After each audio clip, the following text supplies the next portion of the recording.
Hi friends, hope you're doing good. In our previous lecture, we have learned executive and its functions in detail. Now we're heading to our next chapter, legislature. We know what legislature is. This is a lawmaking body, right? In addition to lawmaking process, it has so many other functions. So we're going to look at those functions in detail in this lecture. So let's get started. These are the important topics we are going to look at. Why do we need a parliament? Why do we need two houses of parliament? What does the parliament do? How does the parliament makes laws?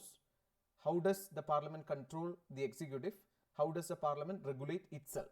So these are the important topics we are going to look at. So first topic is, why do we need a parliament? You know, parliament is the supreme lawmaking body of our country, right? And it follows what? Bicameral system. It has two houses, lower house and upper house.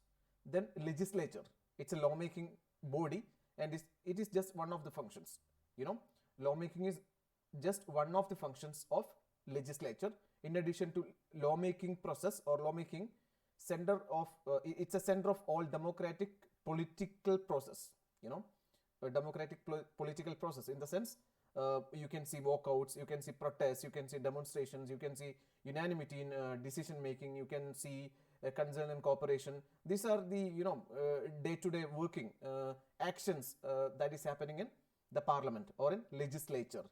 Legislature is nothing but the parliament, okay, the lawmaking body, the supreme lawmaking body of our country, India. Then accountability, it's a main concern of parliament. Accountability, it is accountable to the people. Of course, we know executive is responsible to the legislature, right? So it is accountable to the people of India, right? Yes. It is the most representative of all organs of the government, meaning it has almost all representation in Lok Sabha with the help of direct elections, and in Raj Sabha with the help of indirect elections. You can see the participation of representatives from various regions of India in both Lok Sabha and Raj Sabha in various modes of election, right? Yes. Then vested with the power to choose and dismiss the government. That is one of the main highlight of the parliament. That is vested with the power to choose and dismiss the government right? Yes. Next is, why do we need two houses of parliament? We know Indian parliament consists of two houses, Lok Sabha and Raj Sabha, House of the People and Council of States, or lower house and upper house. Why do we need it? If there is only one house, what happens? If there is only one house, it may not be accountable, right? It can take any decision. It can be unanimous. There can be a monopoly. There can be, single standard decisions. Okay. So bicameral legislature in India has bicameral legislature, two houses of legislature. States can establish either unicameral or bicameral legislature. Many of Indian states has what unique cameral system or legislature, and some are having bicameral, right? Which are the bicameral legislature states? Of course, starting from south, you can see Karnataka, Andhra Pradesh, Telangana, Maharashtra. Then going north, Bihar, then UP, Uttar Pradesh, and Jammu and Kashmir, right? Yes. So representation to all sections of society and all geographical regions. That's a specialty of both the house of the parliament, right? Representation to all sections of the society and all geographical regions. Bicameral, every decision to be reconsidered, double checking. That's one of the most important, the key features, okay, of bicameral system. If one house cannot pass or make laws by its own, or without consulting any other, because here we have two houses, lower house and upper house. So if there is something passed from by the Lok Sabha or lower house, it must be passed to what? Raj Sabha for its consent, right? Yes. So bicameral, every decision to be rechecked or reconsidered. That is what double checking is. So we can ensure what? The clarity, right? The clarity of what the policies and decisions the houses made. Okay. Hope you understood the logic, right? Yes. Then Rajya Sabha. We know all about Rajya Sabha. Represents states of India, indirectly elected body, with the help of what? Proportional representation, right? Single transferable vote. Yeah. In USA, every state has equal representation. But in India, in USA, you can see every state, 50 states has equal representation. They are not considering the population. Less populated state and most populated state, both are getting equal representation. But here in India, you can see states like Kerala, they are getting limited, because it is the size is small, right? But when we consider UP, they are having more number of seats in Lok Sabha and Rajya Sabha, wherever it is. Okay, yeah. So in India we are following a system that takes care of the population as well, right? The population and the size. Then the members are elected for 6 years. In every 2 years, 1/3 members of Rajya Sabha complete their tenure, right? Term. Never fully dissolved, permanent house. Rajya Sabha is a permanent body. Why do we say Rajya Sabha is a permanent body? Because never Rajya Sabha dissolved, because in every 2 years, fresh elections are getting done. Okay, so it's a permanent house. So if Lok Sabha resolved or dissolved, Lok Sabha dissolved, what happens? There is a house Rajya Sabha still existing. So any major or any important matters can be considered by Rajya Sabha. So then president can nominate 12 members from science, arts, literature and social science, social service fields. President has the power to nominate 12 members to the Rajya Sabha from 4 different areas: science, arts, literature and social service. But you can see a contradiction. Years back, Sachin Tendulkar got elected to Rajya Sabha, right? Yeah, there was a controversy, but it got resolved. Okay, and this time P.T. Usha, one of the most celebrated athletes of India, got nominated to Rajya Sabha this time. Okay, yeah. Then Lok Sabha, we know the members are elected directly. The system we follow in Lok Sabha, first past the post, right? Yeah. Then entire country into constituencies. Entire country is divided into constituencies. Who is doing that? Delimitation Commission, right? Yes. Then universal adult suffrage. Universal adult suffrage or universal adult franchise. What's that? Franchise, yeah. What is that? After crossing age, a certain age, every adult can cast a vote, right? Yes. Then there are 543 seats in Lok Sabha, elected for 5 years. After that, it can be dissolved, right? The maximum time period is 5 years. It will be dissolved, and even before completing 5 years, it can be dissolved. Example in the case of coalition government, right? Yes. So this is all about Lok Sabha. Then what does the parliament do? These are the functions of parliament. These are the functions of legislature. Okay, it is legislative function, that is lawmaking. That is the chief lawmaking body of India, right? Parliament is the chief lawmaking body of India. Then control of executive and ensuring accountability. Parliament or legislature control the executive wing of the government, and ensuring accountability. Executive is responsible to the legislature. Legislature means members of the parliament.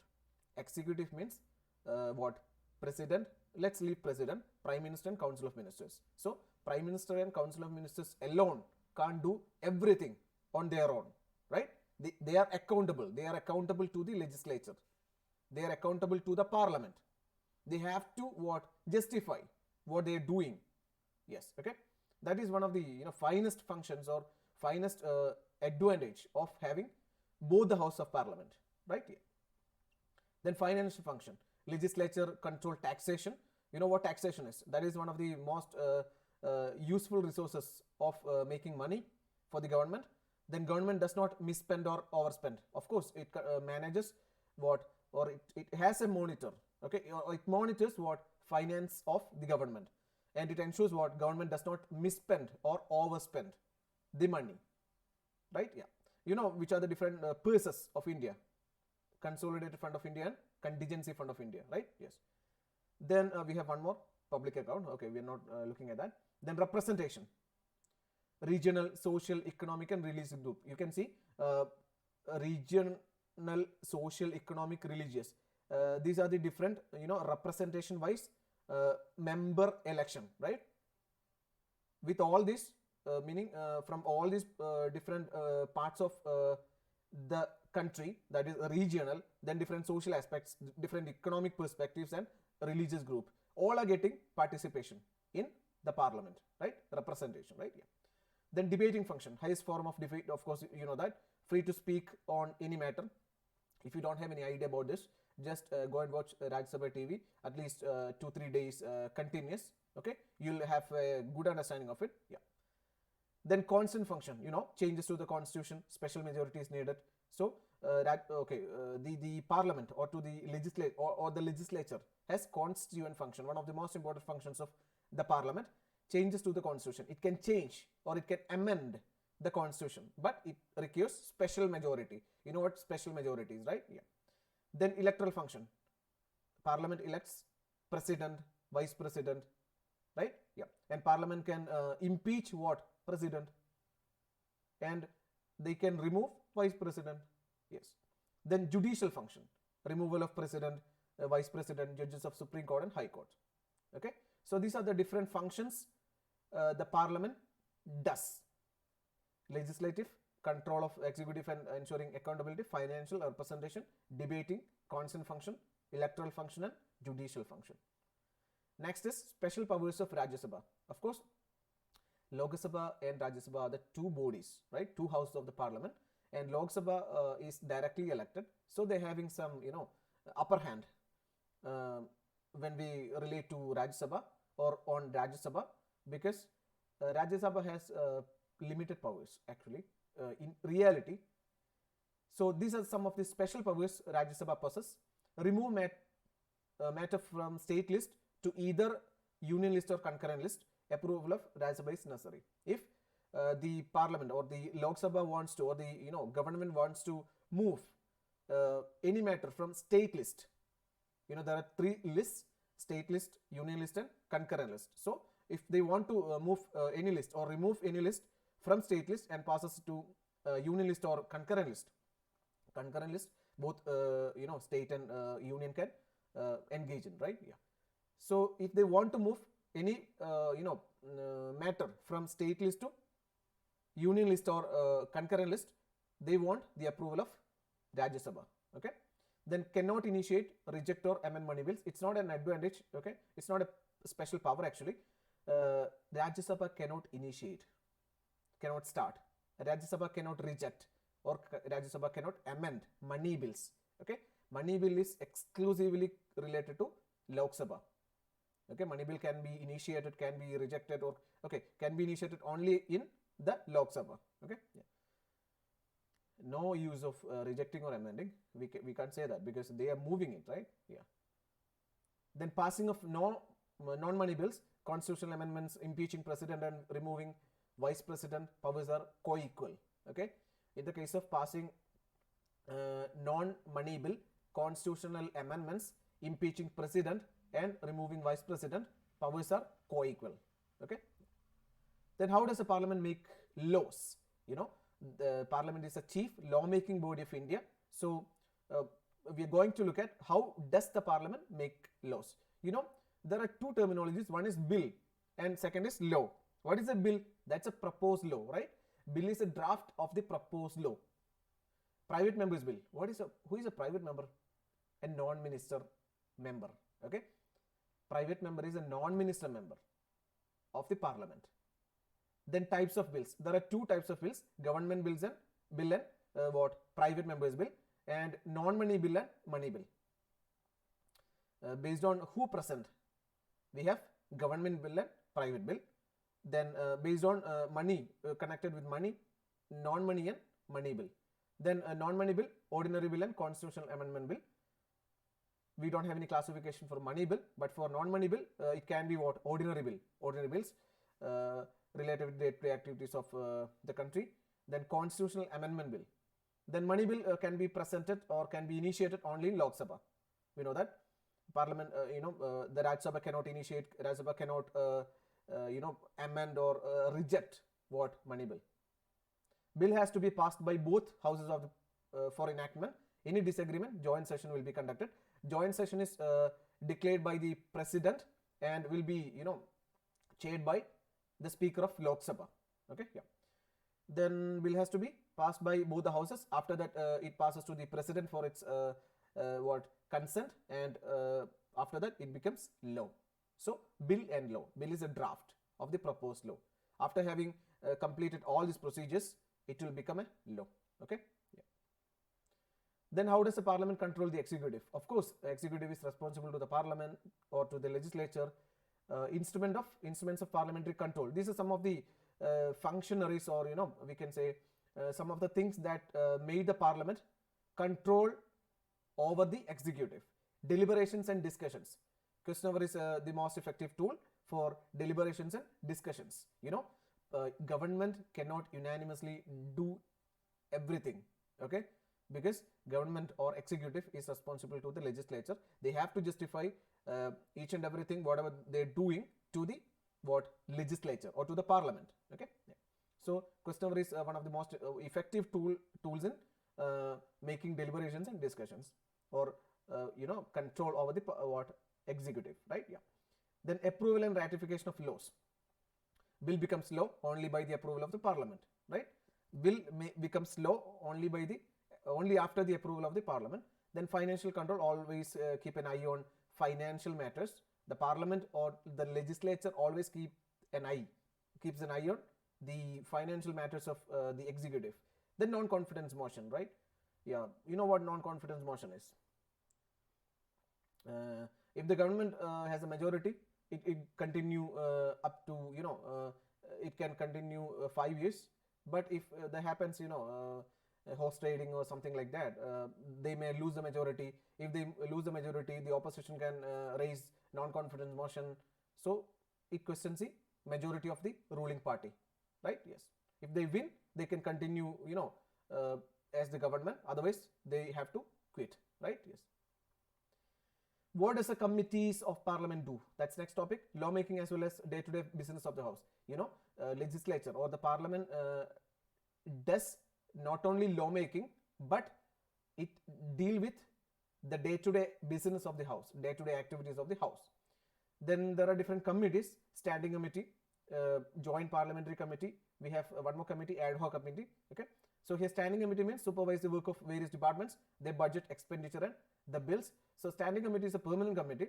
Then ad hoc committee is a temporary committee, and it is set up when it needs, right? When in demand, we can say. Yeah.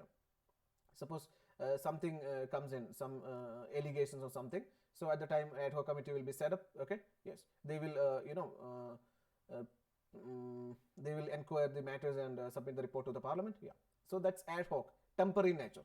Whenever it demands. Okay. The situation demands. Yeah. Then joint parliamentary committee, JPC, investigating financial irregularities and some other matters. So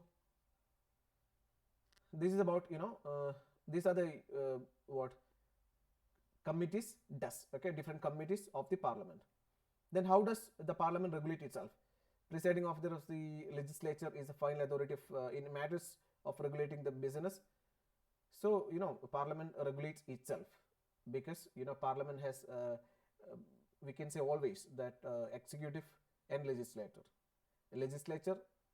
Executive is always responsible to the legislature, right? Yes. Then anti-defection, anti-defection, defecting to other party, right?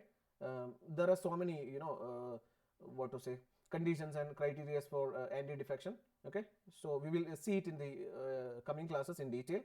So this is how parliament regulate itself. Okay, presiding officer. Who is the presiding of the legislature? Presiding officer, speaker, right? Speaker in the case of Lok Sabha, and in the case of Raj Sabha, it's the chairman, right? Who is the official chairman of Raj Sabha? Is the vice president, right? Yes. So presiding officer is the final authority in matters of regulating the business. So he or she has all the powers in regulating the business of the house, right? Business of the members of the house, we can say. Yeah. Then anti-defection, we have already seen it. So this is all about legislature. It's a very small topic actually. We have almost done everything. So what you want to do is just go through the slides and Parallelly, you can refer to your Indian Constitution work. Okay, prepare notes, and we will see you in the next class. Okay, with the next chapter. So see you then in the next time. See you the next time. Take care.